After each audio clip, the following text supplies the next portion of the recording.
Bueno, así como yo tenía una serie de videos, o tengo una serie de videos que los titulo eh, Química y Física para Poetas, en esta ocasión voy a plagiarme y hago un videito que lo voy a llamar Biología para Poetas, porque usted no necesita ser un doctor en ciencias, ni en química orgánica, ni en bioquímica para entender lo que voy a decir.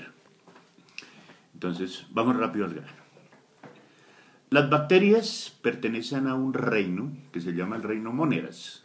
Antiguamente nos enseñaban, no van a decir, antiguamente nos enseñaban que había tres reinos: animal, mineral y vegetal. Hoy se habla de más reinos, por ejemplo el reino Moneras. El reino Moneras, formado por las bacterias,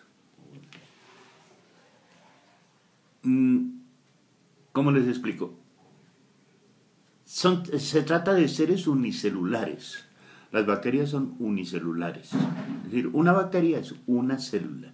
Y como tal tiene sus partes. Como se parecen mucho a los vegetales, pero no son vegetales, son moneras.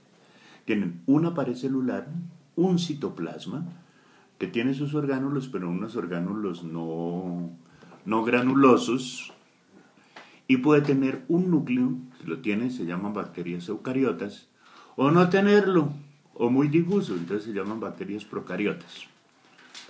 Tengan o no tengan núcleo, propiamente dicho, tienen cromosomas. Los cromosomas son unos orgánulos formados por genes. Los genes están formados por unas moléculas químicas llamadas ácidos nucleicos. Concretamente es el ADN, ácido desoxirribonucleico. Ese ácido desoxirribonucleico a su vez está formado por ácido ortofosfórico, una base nitrogenada y un carbohidrato que es la pentosa, una pentosa, que es la ribosa o la desoxirribosa según el tipo de ácido nucleico de que se trate. La función de esos genes, es decir, de esas moléculas de ácidos nucleicos, es dar un código para que toda la descendencia de la bacteria tenga las mismas características. Esas bacterias pueden ser parásitas, es decir, ocasionar daño. Comensales, viven ahí sin ocasionar un daño, pero tampoco un beneficio. Y mutuales o mutualistas, es decir, que nosotros les prestamos un servicio, o el ser vivo donde se desarrollen les presta un servicio y a su vez ellas le prestan un servicio al ser vivo donde están hospedadas. Es decir, las bacterias son células completas, resumiendo. Como tal, las bacterias cumplen funciones como por ejemplo alimentarse, como por ejemplo excretar, como por ejemplo secretar, como por ejemplo crecer, como por ejemplo nacer, morir, etcétera, etcétera. Vamos a los virus. Los virus ni siquiera son células.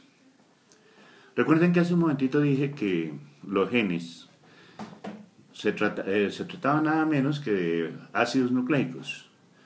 Por ejemplo, DNA, ácido desoxirribonucleico. También hay virus que están formados por ácido ribonucleico.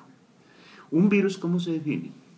Como un ácido nucleico, por ejemplo, ARN, ácido ribonucleico,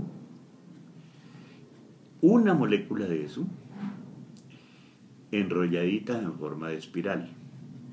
Esa espiral puede ser simple, puede ser doble, no voy a entrar ahorita en esos detalles geométricos. Y ese ácido nucleico está envuelto en una sustancia química llamada nucleoproteína. El virus no respira, no come, no nace en el sentido estricto de la palabra, no muere, no se alimenta, no excreta, no secreta. Lo único que hace es reproducirse, pero tiene una forma muy, muy curiosa de reproducción.